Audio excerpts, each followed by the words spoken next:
حضرت شیخ الہند مولانا محمد زکریا رحمہ اللہ اپنی آپ بیتی میں لکھتے ہیں، میں نے اپنے بچپن میں اپنے والد صاحب سے اور دوسرے لوگوں سے بھی ایک قصہ سنا ہے کہ ضلع سہارنپور میں انگریزوں کی کچھ کوٹیاں تھیں اور انہی کوٹیوں میں سے کچھ کوٹیوں میں کاروبار ہوتے تھے اور ان کے مسلمان ملازم کام کیا کرتے تھے، اور وہ انگریز دہلی اور کلکتہ وغیرہ بڑے بڑے شہروں میں رہتے تھے، کبھی کبھی جائزہ لینے کے لیے آتے تھے اور اپنے کاروبار بزنس کو دیکھ کر چلے جاتے تھے۔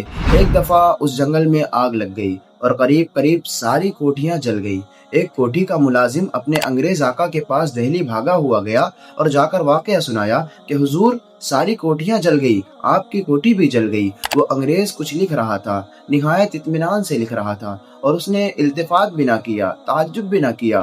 ملازم نے دوبارہ زور سے کہا کہ حضور، سب جل گیا۔ اس نے دوسری دفعہ بھی لاپرواہی سے جواب دیا کہ میری کوٹھی نہیں جلی، اور بے فکر لکھتا رہا۔ ملازم نے جب تیسری دفعہ کہا تو انگریز نے کہا کہ میں مسلمانوں کے طریقے پر زکوٰۃ ادا کرتا ہوں، اس لیے میرے مال کو کوئی نقصان نہیں پہنچ سکتا۔ وہ ملازم جواب سنتے ہی بھاگا ہوا گیا، اور اس نے جب جا کر دیکھا تو واقعی میں ساری کوٹھیاں جل چکی تھیں، مگر انگریز کی کوٹھی باقی تھی۔ ہم جو زکوٰۃ دیتے ہیں اس میں ہمارا کچھ نقصان نہیں ہے، ہمارا فائدہ ہی ہے، اس سے ہمارا مال پاکیزہ ہوتا ہے اور ہمارے مال کی حفاظت ہوتی ہے۔